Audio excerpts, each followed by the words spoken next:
도대체 무엇이 잘못된 것일까? 남들보다 특별히 능력이 있는 것도 아니지만 그렇다고 당신이 특별히 여벌이도 아니다.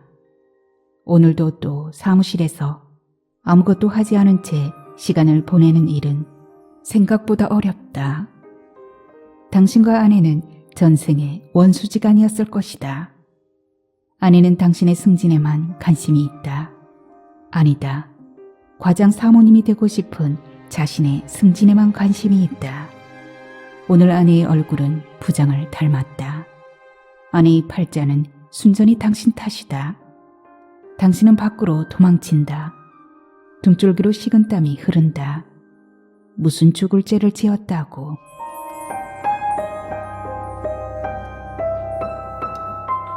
어서오세요. 하루하루 소리를 담다 하사담입니다.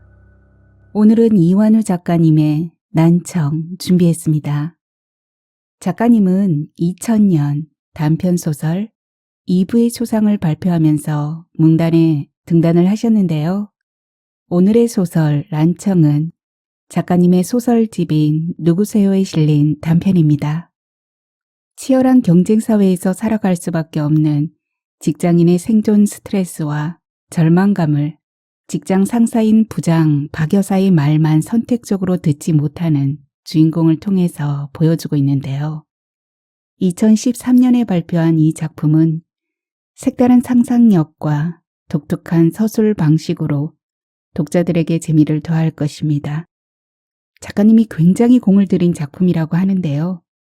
그 느낌을 오늘 받아보겠습니다. 자, 소설 속으로 들어가 볼까요? 구독과 좋아요는 하소담 사랑입니다. 끝까지 함께 해주세요.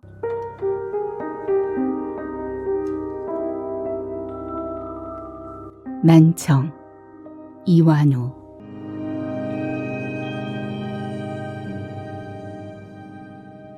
김대리, 부장 박 여사가 당신을 부른다. 김대리, 부장이 다시 당신을 부른다. 이번에 부장의 목소리는 끝이 조금 올라가 있다. 모든 사람이 당신을 향해 고개를 돌린다. 그러나 정작 당신은 아무 반응이 없다. 그렇다고 당신이 당신을 부르는 부장의 소리를 듣지 못할 만큼 군짓에 빠져 있는 것은 아니다. 당신은 평상시와 다름없이 책상에서 업무를 보고 있다. 김대리! 이번에 부장은 빽 소리를 질러댄다. 그래도 당신은 여전히 반응이 없다. 보다 못한 옆자리의 이 대리가 당신을 손가락으로 쿡 찌른다. 그제야 당신은 의아한 눈빛으로 이 대리를 바라본다. 당신의 눈빛은 뭐 혹은 왜 라고 말하고 있다. 이리 와봐요. 이제 참을 만큼 참은 혹은 화가 날 대로 난 부장의 목소리는 날카롭게 깨어진 사금파리처럼 끝이 뾰족해져 있다. 그러나 당신은 또 눈만 멀뚱거릴 뿐 움직일 생각을 하지 않는다. 이리 오라니까요.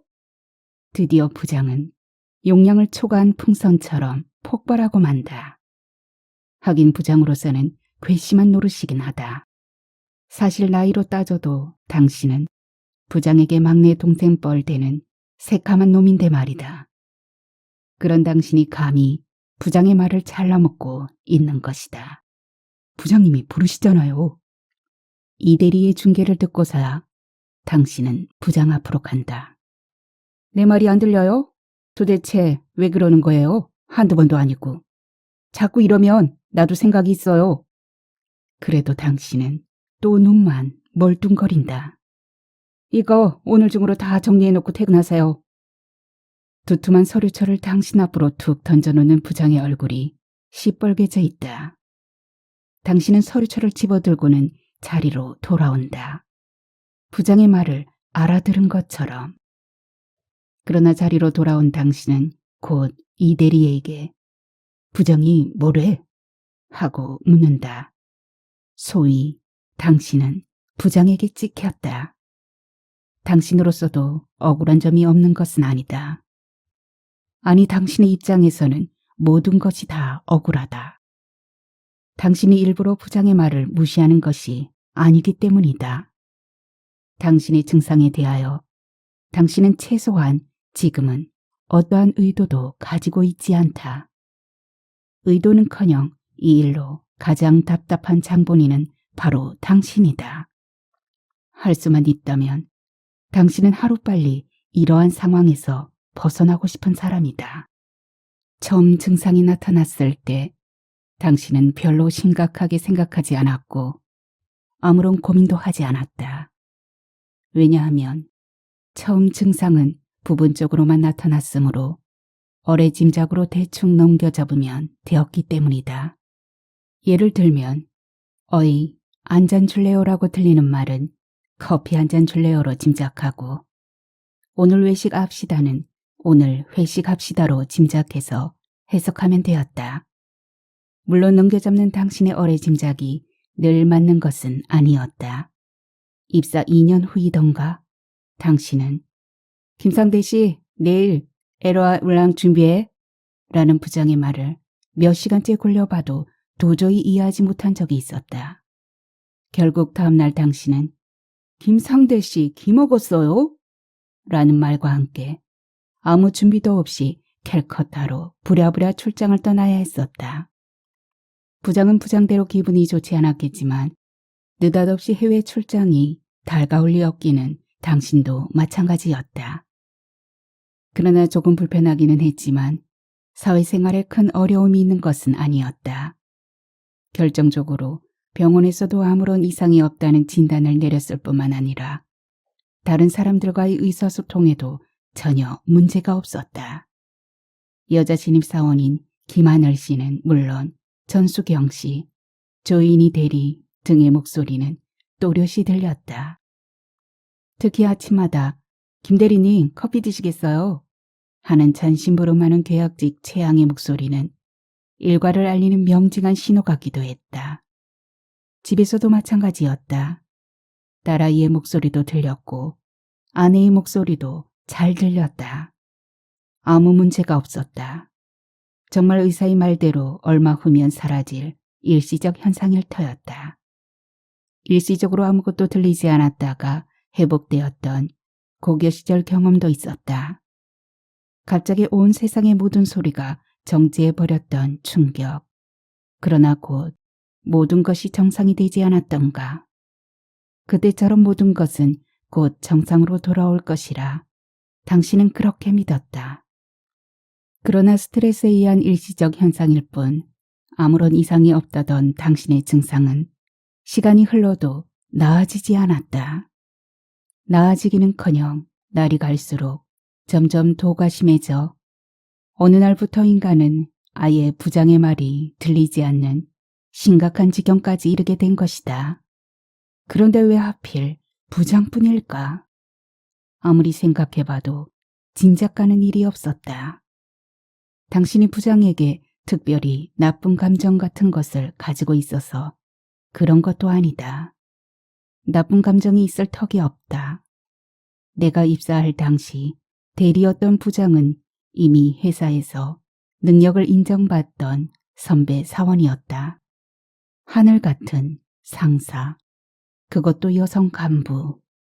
남성 중심인 우리나라에서 부장까지 승진한 여성 상사에게 감정은커녕 존경심이 들면 들 일이었다. 더군다나 처음 대했던 날 무엇라고 딱히 단정 지을 수는 없었지만 가슴 설레게 하던 기시감마저 느꼈음에랴. 그러나 요즘 당신은 부장을 보는 일이 편치가 않다.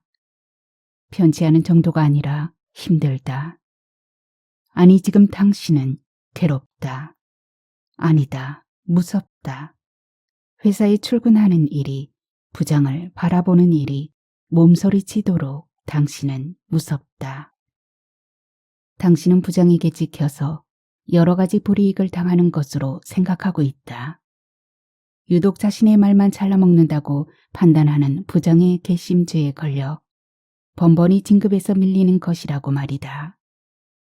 부장이 승진하면서 공석이 된 과장 자리가 몇 년째 그대로 있는 것을 보면 분명했다.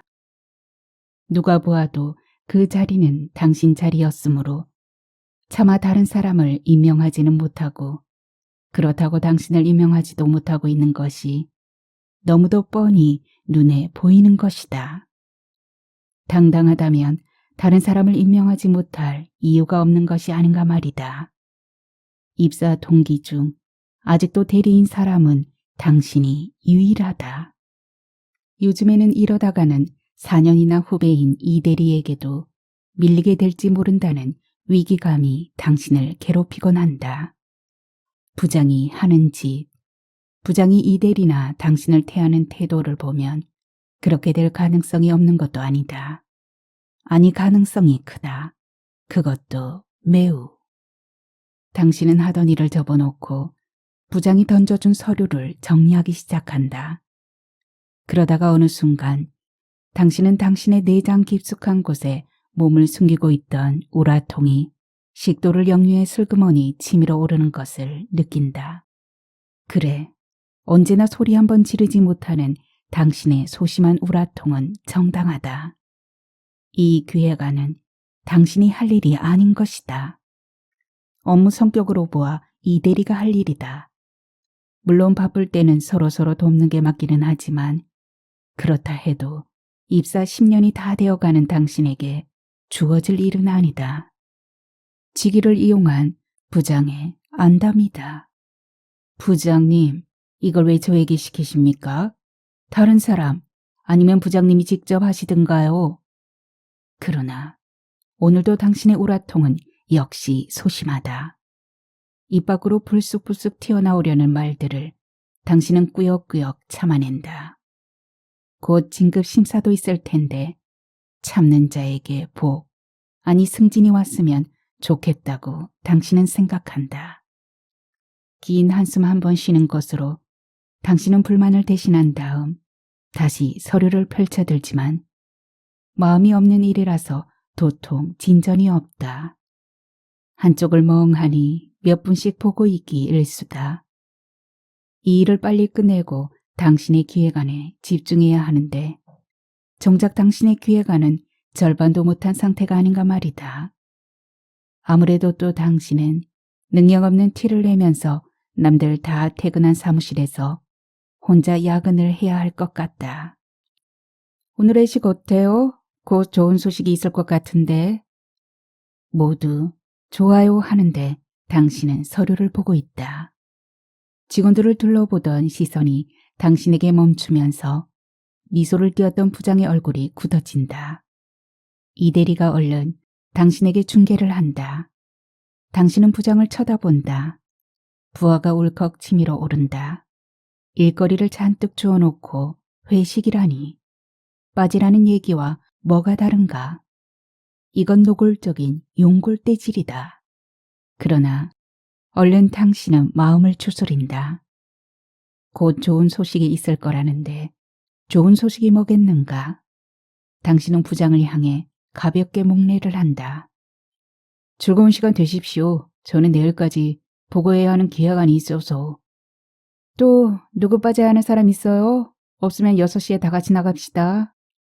이 대리가 중계를 한다. 당신은 또 슬그머니 기분이 나빠진다. 빈말로라도 한 번쯤 더 권해보는 게 인지상정의 도가 아닌가. 정말이지 이건 슈발이다. 슈발. 그래도 오늘은 참자. 곧 좋은 소식이 있을 거라는데. 당신은 다시 부장의 서류를 정리한다.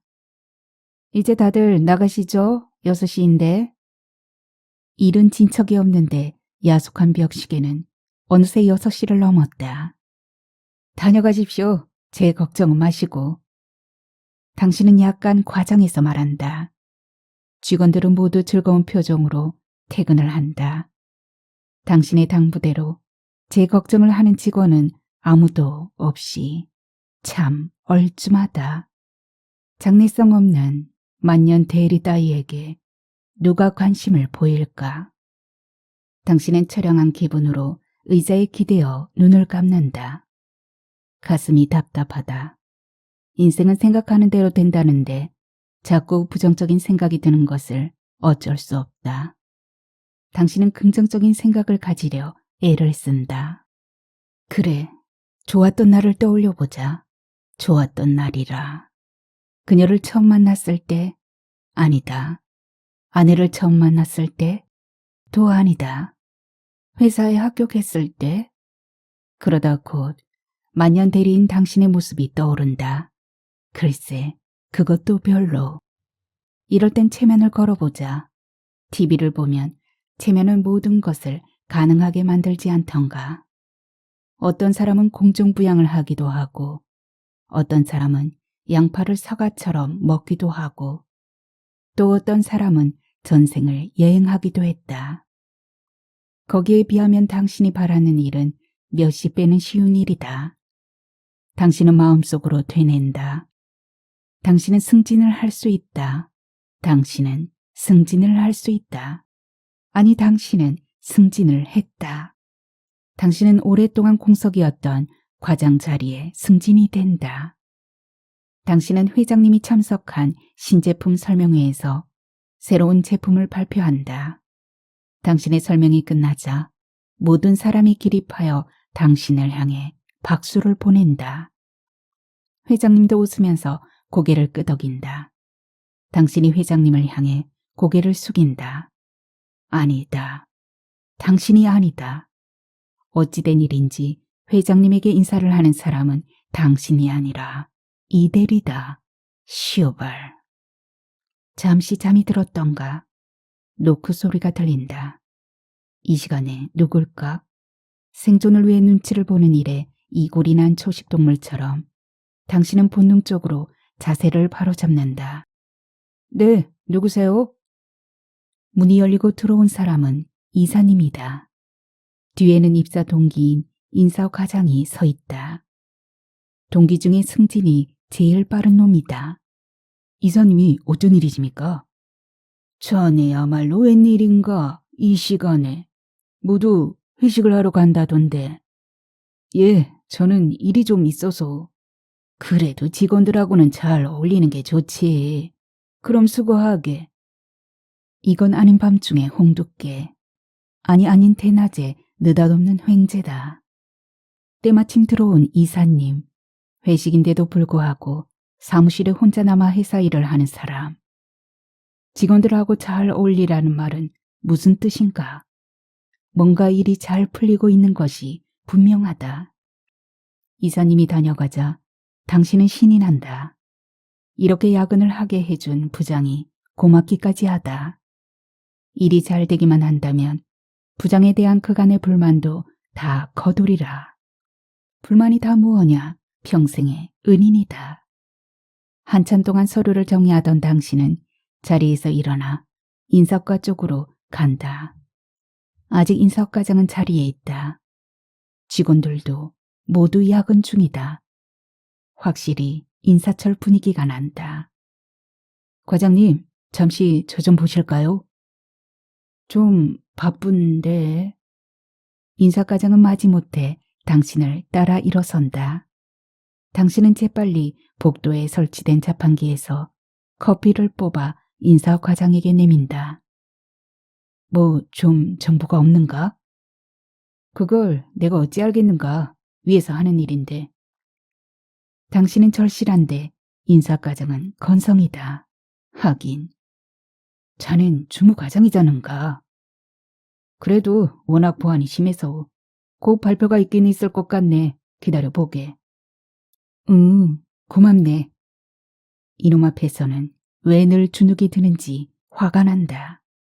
우리나라 최고의 국립명문대 출신, 180도 넘는 키에 잘생긴 외모, 입사 동기, 과장 4년차. 이놈을 볼 때면 또 약점이 어딘지 알 수 없어 좋은 나라 로봇을 골탕 먹이던 무적악당 로봇이 나오는 만화를 보며 가슴을 졸이던 어린 시절처럼 식은땀이 난다. 놈은 노래도 잘 불렀다. 강원도 설악산에서 있었던 신입사원 오리엔테이션 마지막 날에 놈은 당신으로서는 생전 처음 들어보는 오솔레미오라는 노래를 무슨 가수처럼 뽑아대 여자들과 간부들에게는 인기에, 동기 남자들에게는 질투의 시선을 독차지했었다. 그리고 놈은 승승장구했다. 입사 2년 만에 대리는 그렇다 손치더라도 대리 4년 만에 과장, 그것도 부장 승진이 보장된 수석 과장이라 할 수 있는 인사과장이 되었다. 간부들의 신임도 두텁다. 놈은 늘 이사님이나 상무님과 함께 다닌다. 당신은 아직 상무님과 개인적으로 직접 대화를 나누어 본 적도 없는데 말이다. 당신은 터덜터덜 자리로 돌아온다. 다시 서류를 뒤적거려 보지만 조금 전처럼 신이 나지는 않는다. 자꾸 인사과장 놈이 떠올라 맥이 풀린다. 이럴 때 어떤 놈들은 말한다. 피할 수 없으면 즐기라고. 남의 일이라고 너무 쉽게 말하는 놈들이다. 제 얘기를 피할 수도 없는데 즐기라니. 그러나 어쩌겠는가. 곧 좋은 소식이 있을 거라는데 즐거이 일해야지. 부장이 맡긴 서류를 끝내고 막 당신의 기획안을 꺼낼 때쯤이었다. 이 대리가 손에 무엇인가를 들고 나타난다. 밤 10시가 조금 넘은 무렵. 혼자 심심할 것 같아서요, 김 선배님. 선배님? 당신을 부르는 이 대리의 호칭에 변화가 생겼다. 하긴 더 친근해 보이기는 하다. 이게 뭔가, 이 대리? 식사는 제대로 하셨겠어요? 식사? 그러고 보니 당신은 저녁 식사를 하지 않았다. 이 대리가 일회용 도시락을 펼친다. 만두다. 만두는 당신이 가장 좋아하는 음식이다. 본인도 깜빡한 저녁까지 챙기는, 그것도 만두로. 남의 식성까지 파악해두는 배려심. 당신은 이 대리를 좋아하기로 마음먹는다. 예의도 바르게 당신의 만두를 다 먹을 때까지 기다려준 이 대리가 돌아간 뒤 당신은 다시 힘을 내서 기획안을 작성한다. 이 대리가 면회를 오는 바람에 일이 많이 늦어졌다. 당신은 집으로 전화를 건다. 일이 많아서 오늘 여기서 자야 할 것 같아. 알았어. 잠을 잤는지 한참이 지나서야 전화를 받는 당신의 아내는 마치 당신의 야근을 기다리기라도 한 것처럼 간단하게 전화를 끊어버린다. 참 교양 있는 아내다. 용건만 간단히. 신호가 들어가던 시간보다 통화를 한 시간이 턱없이 짧다. 허무하다. 며칠 전부터 기다리던 소풍 가는 날 아침 일찍 일어나 눈 비비고 내다본 창밖으로 비가 내리고 있을 때처럼. 기획안을 끝내고 시계를 보니 새벽녘이다. 4시. 창밖이 환해지고 있다. 당신은 저고리를 이불 삼아 소파에 눕는다. 피곤하지만 뿌듯하다. 당신이 소파에 눕고 얼마 지나지 않아 밖에서 인기척이 느껴진다. 참 못되게도 부지런한 사람들. 벌써 출근들을 한 것인지 어쩔 수 없다. 그냥 일어나는 수밖에. 일어나자, 일어나자. 당신은 또 허망한 체면놀이를 시도한다. 그러나 이번에도 당신의 체면놀이는 또 실패다. 눈을 뜰 수가 없다. 어릴 적 느끼던 가히 눌림이다. 당신은 간신히 몸을 뒤틀어 눈을 뜬다. 부장이 내려다보고 있다. 부장뿐이 아니다. 이 대리도 김하늘 씨도 전수경 씨도. 최양도 언제 출근을 했는지 모두 당신을 내려다보고 있다. 당신은 부신 눈을 찡그려 벽시계를 본다. 9시다. 당신은 주섬주섬 당신의 자리로 돌아간다. 오늘 오후에 인사발령이 있답니다. 부장의 말에 모두 당신을 쳐다보지만 이번에도 당신은 반응이 없다. 이 대리의 중계를 듣고서야 당신은 모두 당신을 쳐다보고 있다는 사실을 느낀다. 당황스럽다. 아직 발표가 난 것도 아닌데 왜들 이러는지 참. 그러나 어떠랴. 어차피 곧 알게 될 일. 지난밤에는 이사님까지 다녀가신 마당인데 말이다. 만두를 사온 이 대리도 무언가 짐작하고 있는 눈치가 아닌가. 부장이 당신에게로 다가온다. 당신은 또 유전된 본능처럼 몸을 움츠린다. 김대리, 오늘 기획안 결제는 저와 같이 들어가요. 그 건에 대해서 김대리보다 잘 아는 사람이 있겠어요? 중개, 이대리. 당신의 눈이 희둥그레진다. 결제는 특별한 경우가 아니면 부장이나 과장이 하는 것이 관례화된 일이다. 네, 알겠습니다. 이미 자리로 돌아가 앉은 부장을 향해 한 발 늦은 대답을 한 후 당신은 다시 기획안을 꺼내 펼친다.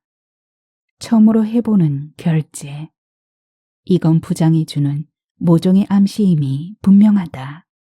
그러고 보면 공과 사를 구별할 줄 아는 부장도 참 괜찮은 사람이다. 당신은 다시 한번 꼼꼼히 기획안을 검토하기 시작한다. 예상되는 질문에 밑줄까지 그어가며 김대리, 30분 후에 결제에 들어가겠어요? 중개, 이대리. 특별히 더 시간이 필요한 건 아니지만 갑자기 마음이 급해진다. 침착하자, 침착하자. 실수만 하지 않으면 된다. 좋은 소식. 11시.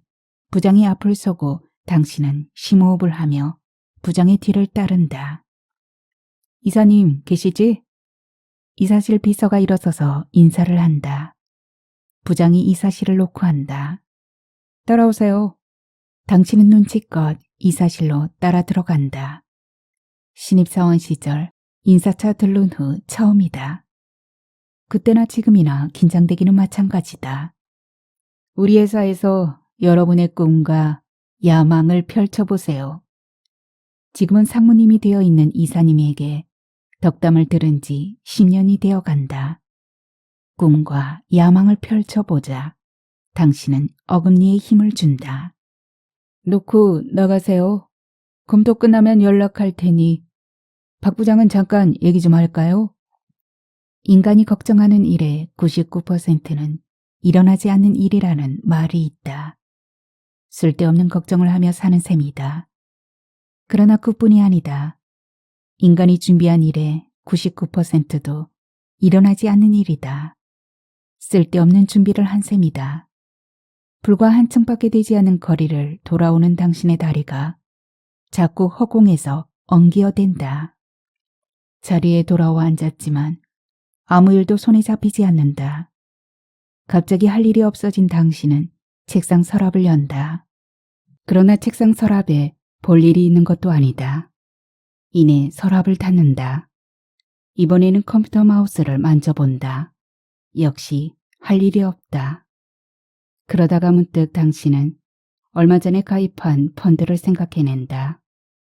은행 사이트에 접속해 계좌를 확인하다가 당신은 깊은 한숨을 쉰다. 연일 외국에서 날아오는 금융 악재로 국내 증시가 폭락했다는 말은 들었지만 그것이 자신의 일이 될 줄은 몰랐다. 불과 보름 만에 30% 이상 날아간 원금. 준비한 일의 99%는 일어나지 않지만 예상하지 못한 일은 100% 일어난다. 기가 막힌 확률의 마법이다. 그래도 마음을 다스리기 위해 애를 써보자. 곧 좋은 소식이 있을 테니까. 이사실에 남았던 부장은 점심시간이 조금 지난 무렵 사무실로 돌아오자마자 곧장 당신에게로 다가온다.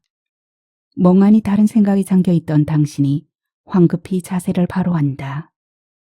직원들의 시선이 일제히 당신에게로 쏠린다. 당신은 마른 침을 꿀꺽 삼킨다. 준비됐습니다. 얼른 말씀하시죠. 부장님. 김대리, 얘기 잘 됐어요. 그냥 그 자리에 있게 됐어요. 1년간은 무슨 말을 하는지 알 수가 없다. 당신은 갑갑해 미칠 지경이다. 이번에는 이 대리도 중개를 하지 않는다. 다른 사람들도 당신의 눈길을 피해버린다. 또 탈락인 모양이구나. 당신은 고개를 떨어뜨린다. 돌아선 부장이 이 대리에게로 간다. 부장이 손을 내민다. 고개를 숙이며 이 대리도 손을 내민다. 축하해요, 이 과장. 고맙습니다, 부장님. 축하드려요, 이 과장님. 직원들이 한꺼번에 이 대리에게로 몰려든다. 좋은 소식. 이럴 때는 어찌해야 하나. 머뭇머뭇 당신의 발길이 밖으로 향한다. 복도중앙 게시판 앞에 사람들이 모여 있다. 당신은 가까이 갈 엄두를 내지 못한다. 그렇다고 돌아갈 수도 없다. 막막하다. 방향감이 엉켜 미로에 갇혀버린 어린아이처럼. 당신을 본 사람들이 하나씩 자리를 피한다. 모두 피해 텅 비어버린 곳으로 당신이 휘청휘청 다가간다. 현 인석과장 정대수, 임 기획실장 이라는 글자가 확대경에 비친 것처럼 커다랗게 눈에 들어온다. 휘청거리며 돌아서는 당신의 눈에 명예퇴직자 명단이 스쳐간다. 당신은 다시 사무실로 돌아온다. 이 대리 앞에 몰려있던 사람들이 어색하게 제자리로 돌아간다. 도대체 무엇이 잘못된 것일까? 남들보다 특별히 능력이 있는 것도 아니지만 그렇다고 당신이 특별히 여벌이도 아니다. 소위 삼류대를 나온 것도 아니고 회사 생활에 꾀를 부린 것도 아니었다. 남들처럼 출근하고 남들처럼 퇴근했으며 남들처럼 야근도 했다. 말이 나왔으니 말이지만 당신은 군대도 다녀왔다. 그것도 고생께나 한다는 포병 출신이었다. 당신은 최전방 부대 OP에 파견 나갔던 6개월을 제외하고는 군대 생활 내내 한 달에 몇 번은 고막을 찢은 듯한 포의 굉음도 다 견뎌내며 살았고 영하 20도를 오르내리는 겨울철에도 포 전체를 윤히 반질거리게 관리하여 칭찬을 듣던 모범 병사였다. 그런데 남들보다 이렇게 뒤처져야 할 이유가 무엇이란 말인가? 인서과장도 그렇고 이대리도 그렇다. 아무리 생각해봐도 알 수가 없다. 당신은 한참 만에야 자리에서 일어서 이대리, 아니 이 과장에게로 간다. 남자답게 마음을 쓰자. 승진 축하해. 고마워요 선배님. 아하, 선배님이라는 말이 첫사랑의 충격처럼 쿡 당신의 가슴에 와 박힌다. 친근하기는커녕 가슴이 먹먹하다. 승진 축하회식은 어제 했으니까 오늘은 가족과 함께 즐기세요. 이 과장, 나 먼저 퇴근합니다. 부장이 퇴근하자 다른 사람들도 눈치를 보며 인사도 없이 퇴근한다. 오늘도 또 사무실에서 당신 혼자뿐이다. 오늘은 처리할 기획안도 없다. 아무도 없는 사무실에서 아무것도 하지 않은 채 시간을 보내는 일은 생각보다 어렵다. 당신은 일거리를 맡겼다고 부장에게 투덜대던 자신을 뼈저리게 반성한다. 당신은 엉거주춤 가방을 챙겨 들고는 밖으로 나온다. 겨우 8시를 조금 넘은 시각. 집에는 일찍 들어가고 싶지 않고 갈 데도 없고 집까지 걸어가면서 시간을 벌어보기로 마음먹는다. 아내 앞에서 연극을 하는 시간을 줄이려면 그 수밖에 없다. 아내가 자고 있으면 좋으련만. 할 일 없이 당신은 눈에 띄는 간판을 읽으며 걷는다. 최대한 천천히 발걸음을 옮기며 이 좋은 나라 치과. 이 좋은 나라? 아하, 야간 진료 미리네 이비인 후과. 미리네라면 은하수. 은하수와 이비인 후과와의 관계는 무엇일까? 오호, 젠장. 미리네. 밝은 세상 안경원. 안경을 썼는데도 세상이 왜 이 모양인지 원, 슈벌. 지루하다. 간판 놀이는 재미없다. 당신은 시계를 본다. 아직 8시 반도 채 안 됐다. 아내 앞에서의 연극 시간이 별로 단축되지 않았다. 도착 시간을 더 늦춰야 하는데 뾰족한 방법이 없다. 하는 수 없다. 다시 간판놀이. 할머니 뼈다귀 해장국. 외국인이 기겁하여 도망쳤다는 그 무시무시한 이쁜이 클리닉. 아하, 크크. 빵 익는 동네, 소리 전자. 여왕봉, 여왕봉? 여왕을 파는 곳인가? 당신은 갑자기 호기심이 발동한다. 아니 괜한 당신의 승부욕이다. 100% 술집이라고 확신한 당신은 술이라도 한잔하면서 시간을 벌어보자고 생각한다. 여왕봉을 가리키는 화살표는 지하로 향해 있다. 발걸음보다 먼저 당신의 눈길이 화살표를 따라간다. 화살표가 가는 곳은 숨은 그림처럼 복잡하다. 하긴 술집인데.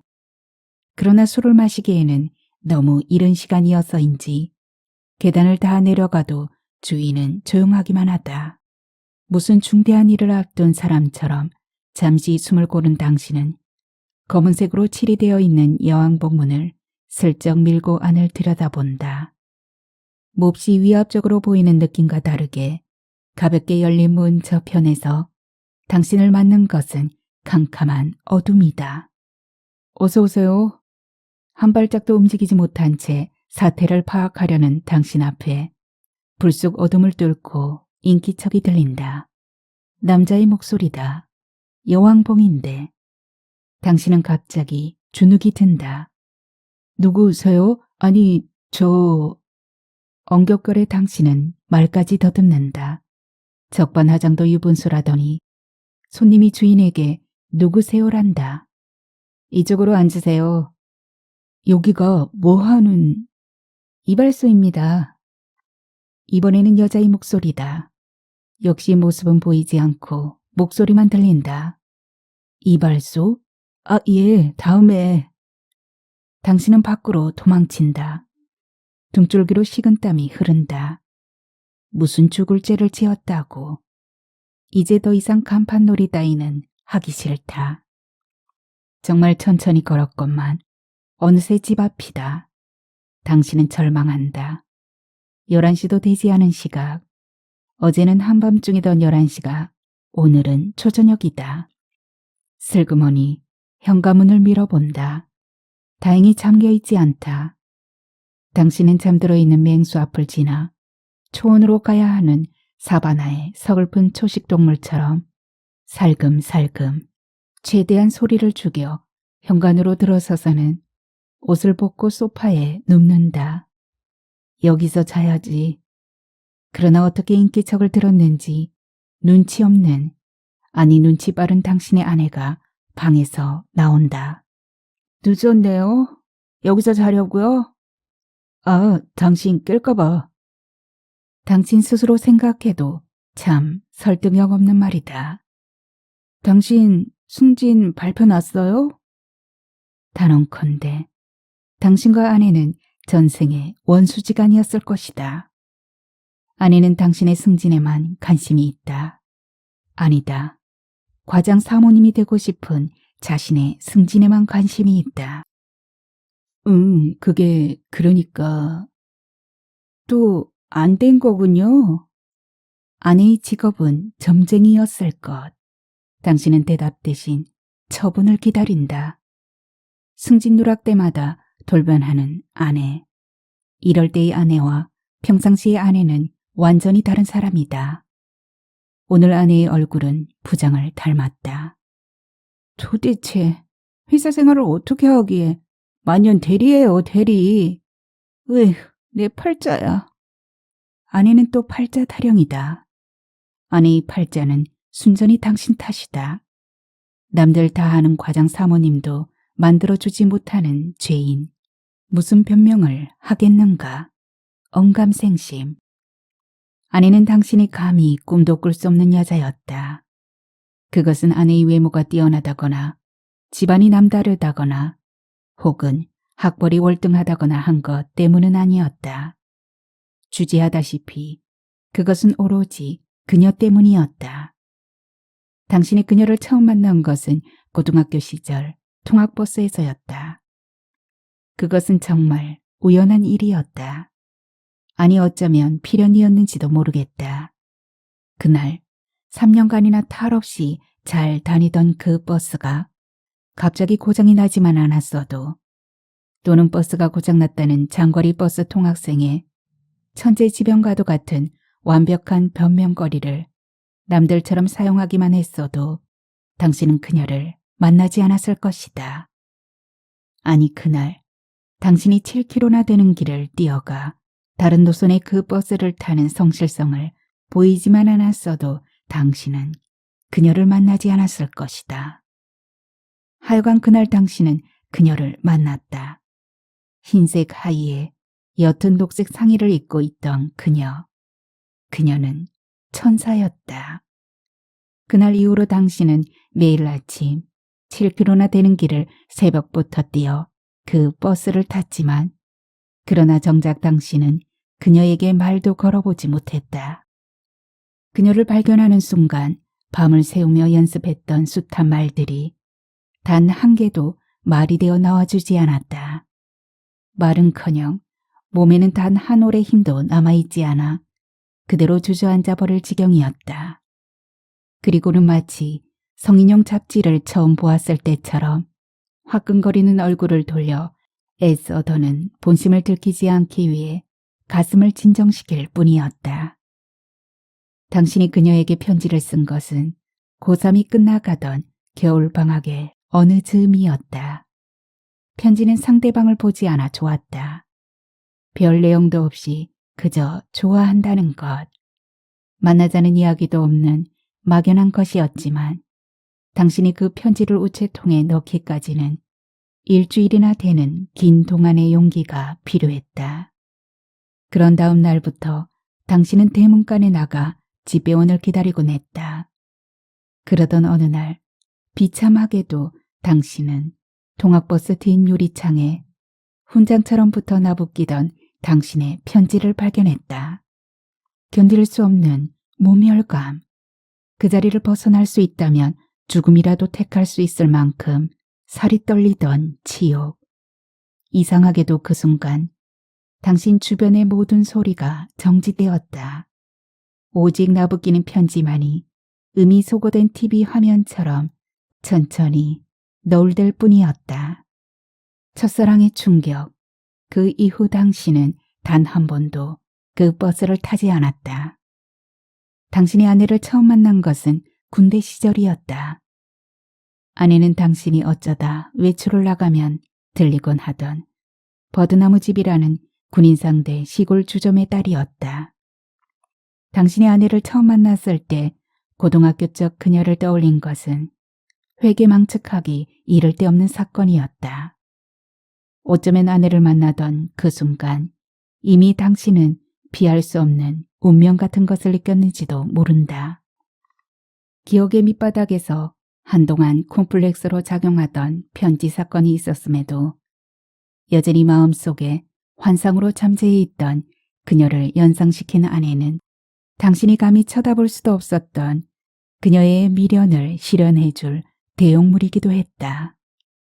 당신의 인생이 궤도를 벗어나기 시작한 것은 이미 그날 아침 버스가 고장나면서부터였거나 아니면 당신이 7km나 되는 길을 뛰어 버스를 탈 때부터였거나 아니면 하필 그날 그녀의 수업 과목 시간표가 흰색 하의에 녹색 상의를 입어야 하는 체육 과목이 들어있는 날이었다는 것이거나 그것도 아니면 그 모든 것이 운명처럼 절묘하게 맞아떨어진 탓인지도 모르겠다. 내가 당신을 계속 믿고 살아야 하는 건지 모르겠어. 옆집 좀 봐, 옆집. 드디어 협박으로 변하고 있는 아내의 팔자 타령을 들으며 당신은 어서 빨리 아내가 고래고래 소리를 지르다가 제풀에 지치기만을 기다린다. 그러다가 당신은 야단 맞는 학생처럼 숙였던 고개를 슬그머니 들어 아내를 본다. 아직 아내가 제풀에 지칠 때는 아닌데 정말 당신의 바람대로 갑자기 아내가 말을 멈춘 것이다. 아내는 계속 무얼하고 악다구니를 하고 있다. 그런데 아무 말도 들리지 않는 것이다.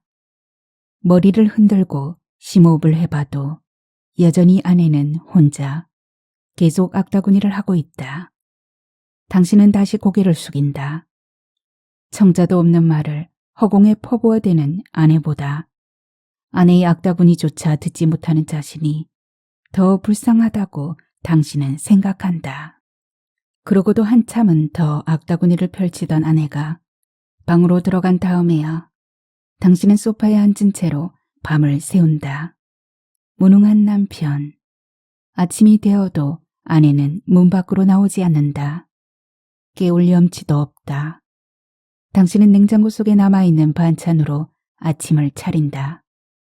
밥솥을 열어 아이들과 아내의 밥을 퍼 놓은 다음 고장이 났는지 아무리 기다려도 자신의 임무가 끝났음을 알리는 땡 소리를 내지 않는 전자레인지에서 찌개를 꺼내놓고는 현관에 있는 새에게 먹이를 주는 것으로 아침 일과를 끝낸 당신은 아내가 깨어나기 전에 서둘러 집을 나선다. 오늘따라 새도 울지 않는다는 생각을 하면서 회사에서도 당신은 할 일을 찾지 못해 멍하니 오전을 보낸다. 인수인계 때문에 이 대리는 정신없이 바쁘고 다른 직원들도 이 대리를 돕느라 야단이다. 부장님, 점심 좀 먹고 오겠습니다. 부장이 대답할 겨를도 없이 당신은 사무실을 나선다. 아니, 이 대리 좀 도와주다가 같이 먹지. 당신은 구내식당으로 가지 않고 회사 밖으로 나간다. 아침 생각도 없더니 점심 생각도 없다. 괜히 회사 근처를 터덜거리며 한 바퀴 돈 후 당신은 다시 사무실로 돌아간다. 오후 일과도 오전과 별로 다르지 않다. 여전히 바쁜 이 대리와 덩달아 바쁜 직원들, 아무것도 할 일이 없는 당신. 어정거리면 간신히 5시가 조금 넘을 무렵까지 버텨내다가 부장님, 먼저 퇴근하겠습니다. 또 부장이 대답할 겨를도 없이 당신은 사무실을 나선다. 회사 밖으로 나온 당신이 한참 만에 도착한 곳은 병원이다. 미린의 이비인 후과. 병원의 환자는 병장 계급장이 달린 모자를 삐딱하게 쓴 군인과 당신 둘뿐이다. 진료도 받을 겸 시간도 보낼 겸 들른 병원 놀이는 애초에 어긋난 듯하다. 성불은 아니다. 접수한 지 채 10분도 지나지 않아 당신의 차례가 돌아온다. 부장님의 목소리가 들리지 않습니다. 의사 앞에 앉자마자 당신이 먼저 말을 한다. 7, 8년 됐습니다. 의사는 묻지도 않는데 또 당신 혼자서 병원 놀이를 한다. 무엇인가를 적던 의사가 간호사에게 종이를 건넨다. 따라오세요. 앞서가던 간호사가 당신을 검사실 의자에 앉힌 뒤 당신이 적어도 초등학교 적부터 지난해까지 1년에 한 번은 받았음직한 방법으로 청력 검사를 한다. 땡 소리에 맞춰 오른손 한 번, 왼손 한 번을 들었다 내리는 것으로 청력 검사가 끝나자 움직이지 마세요. 자, 하나, 둘을 외치며 몇 번인가 어느 부위를 대상으로 하는 것인지조차 알 수 없는 엑스레이를 찍고 침대에 누운 뒤 수경 같은 안경을 쓰고 천장에 보이는 불빛을 따라 눈을 깜빡깜빡. 혹시 그 사이 새로운 변화가 생긴 것은 아닌가 해서 받은 검사이건만. 이상 없습니다. 오늘도 진료 끝이다. 검사를 받을 때마다 이상 없다는데 왜 이리 허무해지는지. 스트레스 받지 마시고. 당신은 심각한데 의사는 참 간단하다. 당신은 밖으로 나온다. 병원 입구에는 서로 마주보며 무슨 말인가를 나누고 있는 할머니와 손녀인 듯한 아이가 있다. 아이는 서 있고 할머니는 아이와 눈높이를 맞추기 위해 무릎을 구부린 자세이다. 의사 선생님이 말씀하실 때 이 모양을 잘 봐야 한다. 응, 할머니. 어눌한 손녀의 말투. 아하. 갑자기 당신이 달리기 시작한다. 밝은 세상, 할머니 뼈다귀, 이쁜이 클리닉, 빵 읽는 소리전자. 소리전자로 뛰어들었다가 10분쯤 후에 나온 당신은 다시 길을 돌려 달린다.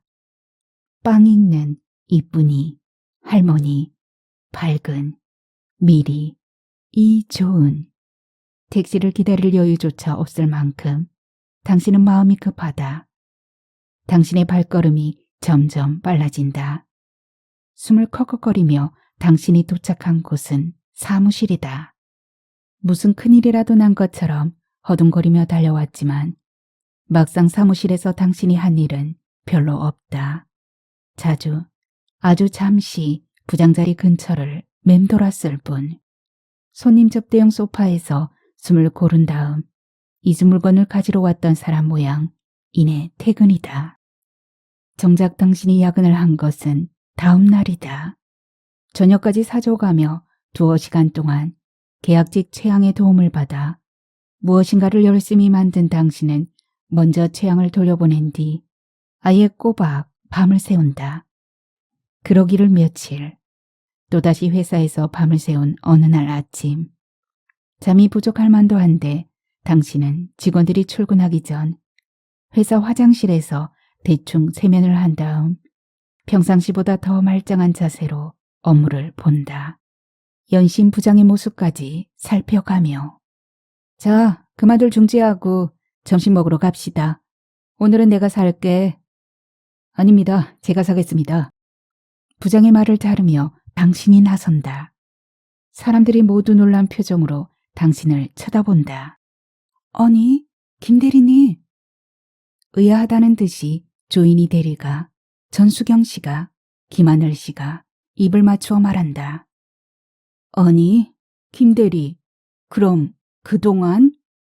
아, 예, 부장님, 그게 점심 식사하러 가시죠.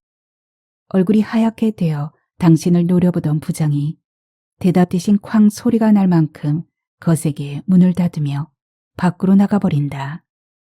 사람들이 당황해서 웅성거린다. 그러나 당신은 당신의 갑작스러운 행동에 부장이 잠시 놀란 것뿐이라고, 별것 아니라고 생각한다. 자, 점심 먹으러 나갑시다. 마지못해 따라 나선 사람들과 점심을 먹고 다시 사무실로 돌아왔을 때 부장은 이미 제자리에 앉아 있다. 오늘 오후 3시부터 시설 점검차 30분간 정전된답니다. 그리고 김대리, 나 좀 봅시다. 네, 부장님. 이 자료 좀 퇴근 전까지 정리해줘요. 어느 정도 화가 풀렸는지 부장의 목소리는 다시 냉정을 되찾고 있다. 당신은 자리로 돌아와 자료를 펼친다. 이번 일도 역시 당신이 할 일은 아니다. 그러나 전처럼 화가 나지는 않는다. 일거리가 있다는 것은 얼마나 행복한 일이더냐. 당신은 정말 오랜만에 열심히 자료에 집중한다. 그렇게 자료 정리가 어느 정도 되어갈 때쯤이다. 갑자기 정전이 된다. 3시 정각이다. 자료를 보지 못할 정도는 아니지만 북향인 사무실은 생각보다 어둡다. 부장을 쳐다보는 당신의 얼굴이 노랗게 변해간다. 부장의 얼굴이 선명하게 보이지 않는 것이다. 당신은 자료 정리는 미루어 둔 채 부장을 살피는 일에 신경을 집중한다. 당신의 눈과 마주친 부장의 얼굴이 찡그려진다. 김대리, 자료 다 됐어요? 부장의 입술이 움직인다. 그러나 당신은 부장의 입술이 무엇을 말하는지 알 수가 없다. 자료 다 됐냐고요? 당신은 어쩔 줄 몰라 절절맨다. 콧등으로 땀이 흐른다. 자료 다 됐냐고요? 사용이요? 무얼 사용? 사용이라니 정말 이럴 거예요, 김대리? 어이없는 표정을 지으며 부장이 혀를 찬다. 용서하지 않겠어요. 부장이 밖으로 나간다. 찬바람이 휙 부장의 뒤를 따른다. 다시 전기가 들어온 것은 꼭 30분 후다. 형광등 불빛에 비추어진 당신의 얼굴에는 땀이 가득하다. 당신은 책상 서랍에서 수건을 꺼내 얼굴을 훔친 다음 마치 동력이 다한 태엽 인형처럼 의자에 몸을 던진 채 꼼짝도 하지 않는다. 정전이 된다고 했는데 왜 미리 대비하지 못했을까? 이제 어쩌란 말이냐? 당신은 절망한다. 퇴근 시간이 다 되어서야 나타난 부장은 곧장 당신에게로 걸어와 7시에 징계위원회에 참석하세요. 한다. 직원들이 슬금슬금 사무실을 빠져나간다. 제가 어떻게... 당신은 엉뚱하게도 부엉이 셈을 하고 있다. 참석이 아니라 출두예요. 당신의 얼굴색이 변한다. 기어코 7시. 먼저 부장이 자리에서 일어선다. 당신도 따라 일어선다. 부장이 앞서 걷고 당신이 뒤를 따른다. 지금부터 사내 성희롱에 대한 징계위원회를 시작하겠습니다. 먼저 박 부장이 사안에 대해 설명해 주세요. 성희롱이라니. 사회를 맡은 이사님의 이야기를 들으며 기가 막힌 당신은 의아한 표정으로 부장을 쳐다본다. 먼저 부하 직원을 이 자리에까지 서게 한 것에 대해 당신은 고개를 숙인다. 가슴 아프게 생각합니다. 그러나 김 대리는 제가 여자라는 이유로 상사인 저의 말을 듣지 않는 것은 물론 엉뚱한 말로 저의 권위를 농락한 것이 한두 번이 아니며 특히 이번에는 도청장치까지 해놓고는 이 모든 것은 제가 여자이기 때문에 겪는 일로서 그게 사실입니까? 부장이 무슨 말을 했는지 당신은 짐작할 수가 없다. 그게 사실입니까? 네. 어쩌겠는가 이제 와서. 어차피 피할 곳도 없는 노루마기. 징계위원회가 진행되는 동안 당신은 무엇인지도 모르면서 모든 내용을 수긍해버린다. 모든 정황이 사실일 것이다. 징계 결정을 기다리기 위해 자리로 돌아온 지 10분도 되기 전에 부장이 돌아와 인사 발령장을 내민다. 대리 김상대. 대기 발령. 청길로설 위에 서던 악몽처럼 당신은 현기증을 느낀다. 그래, 당신은 짐을 정리하기 시작한다. 책상도 말끔하게 비운다. 그런 다음 당신은 컴퓨터 화면을 열어 연습 1이라는 동영상 파일을 클릭한다. 이내 화면에는 부장의 얼굴이 클로즈업 되어 나타난다.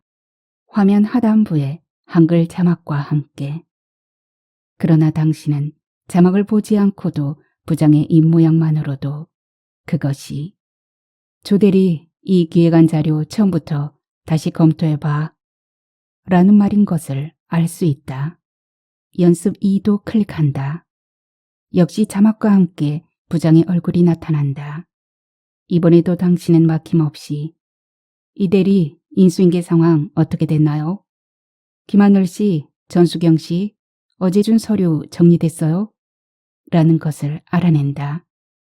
전자상가에서 구입한 카메라로 계약직 최양의 도움을 받아 자막 처리하여 만든 부장의 동영상 파일을 보며 며칠 밤을 새워 익힌 결과이다. 그놈의 전기만 나가지 않았어도 당신은 애써 만든 파일들을 미련 없이 삭제해버린다. 그런 다음 당신은 가방을 챙겨 들고는 밖으로 나온다. 뒤를 돌아보면 환한 불빛 아래서 부장이 뭐라고 한마디쯤 하는 것을 볼 수 있으련만 당신은 끝까지 뒤를 돌아보지 않는다. 밖에는 저마다의 존재를 알리기 위해 가진 방법으로 사람을 유혹하는 생존의 불빛이 현란하다. 이제 당신은 또 다른 생존을 위하여 저 불빛 속으로 들어가야 한다. 당신은 불현듯 지금 이 상황과 아무런 연관도 없는 땡 소리를 내지 않던 고장난 전자레인지와 울지 않던 새를 떠올린다. 그리고 아하, 부장을 처음 보았을 때의 친근한 느낌의 기시감은 어쩌면 머리를 쓸어 넘길 때마다 슬쩍슬쩍 드러나던 녹색 귀고리 때문은 아니었는지. 당신은 쓸쓸하게 웃으며 도시의 불빛 속으로 천천히 걸음을 내딛는다. 이 좋은 나라 치과, 미린의 이비인 후과, 밝은 세상 안경원, 할머니 뼈다귀 해장국.